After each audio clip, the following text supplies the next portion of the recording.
Muito bom, então, em relação a essas questões da avaliação, nossa, muitas dúvidas estão sendo esclarecidas. Mas ainda me resta uma última, que é assim, a gente está conversando já faz algum tempo sobre o uso da tecnologia digital na docência. E a gente está conversando agora sobre a avaliação. E eu fico me perguntando, qual é a relação que a gente pode estabelecer, então, entre a tecnologia digital e a avaliação? Existem recursos, assim, que são interessantes, não só para a gente desenvolver nas atividades da aula, mas também para que a gente faça uso nesse momento de avaliação? Se existem, quais são eles? Tem muitos recursos, sim. Por exemplo, um dos recursos que eu acho assim, que é mais interessante quando você tem acesso às tecnologias é você começar... Na verdade, não é exatamente um recurso, é uma interpretação. A interpretação é a seguinte. A gente não tem um momento em que a gente vai lá e fazer a prova, né? A gente não tem isso, né? Tem. A gente não tem assim, quarta-feira, no dia tal, é o dia da prova, né? Pois bem, num espaço digital adequado, eu poderia colocar uma série de questões de um banco de questões e a prova poderia ir sendo feita na medida em que o aluno queira. Como assim?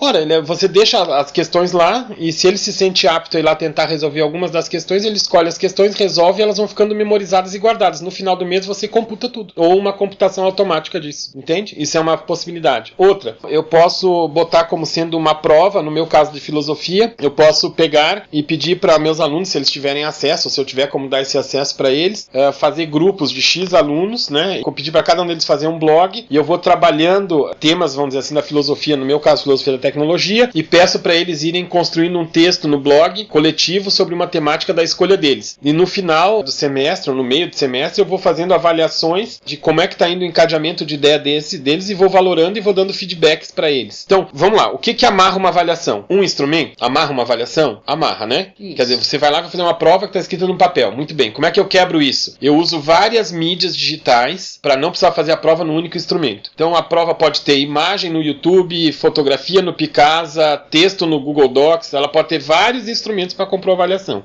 Inclusive se o aluno quisesse filmar, né, uma apresentação dele, valeria como uma avaliação? Valeria, claro. Então isso o recurso digital nos possibilita. Outra coisa que nos mata na avaliação, a gente não tem o tempo de fazer a avaliação, não tem o tempo da prova. Isso. Pronto, imagina que eu posso fazer isso de forma assíncrona. Ou então eu crio questões para fazer uma espécie de take home, que eu acho genial, entendeu? Quer dizer, são questões onde o cara vai poder consultar, vai poder conversar com os amigos, vai poder blá, blá, blá, blá. O que eu preciso, quando eu lanço o take home, é entender que eu não vou estar avaliando apenas o João, apenas o Alberto, apenas o Cláudio. Eu vou estar avaliando o que eles escreveram em relação ao que o grupo escreveu. É sempre assim, o que ele resolveu de equação em relação ao que o grupo resolveu de equação. Então eu vou começar a procurar ver as similitudes e tentar fazer com que eles não escondam o fato, se eles copiaram, eles assumirem isso. Eles, olha, eu fiz, mas na verdade quem montou a equação foi o Fernando, foi o Alberto, foi o Cláudio. Quer dizer, se essa avaliação não for uma coisa derradeira no seguinte sentido assim, ó, Luciana, se não foi você que fez, então você vai tirar 0. Se você copiou do fulano, você vai tirar 0. Se ele entender que isso não é uma coisa derradeira, talvez a gente consiga ter pessoas mais éticas, uma vez que você dá essa abertura para que a ética dela seja trabalhada. Não é fácil? Não. Vai acontecer muito plágio? Vai. Mas se a gente tentar mostrar que essa consulta aos outros, ela vai ter N oportunidades no decorrer do semestre para que ele faça uma sem essa consulta, eu acredito que a gente vai conseguir formar pessoas mais éticas. Outra, eu posso trabalhar com as mídias e fazer, por exemplo, provas inteiras em ambientes virtuais de aprendizagem, sem problema nenhum. Eu posso quebrar uma prova, como a gente já falou, entre por exemplo, mídias diversas, escrita e apresentação de trabalhos. Posso ver o contexto. Nina, tudo que efetivamente as mídias nos possibilitam podem servir de elementos para avaliação. Ou seja, a avaliação não precisa ser um momento de 2 horas, onde o fulano vai para uma sala de aula, se senta na quarta-feira às 2 da tarde, às 4 horas, joga a caneta para o lado porque acabou o tempo.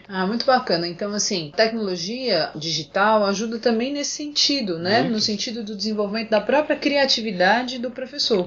Né? Com certeza. Se ele tem que ter criatividade para fazer as aulas acontecerem, por que não também ter criatividade no momento da avaliação? Exatamente. E fazer algo que realmente vai trazer um retorno para ele em relação à compreensão que ele vai ter do desenvolvimento do aluno, né? Com certeza. Muito isso bom, mesmo. professor. Muito obrigada, viu? Tá.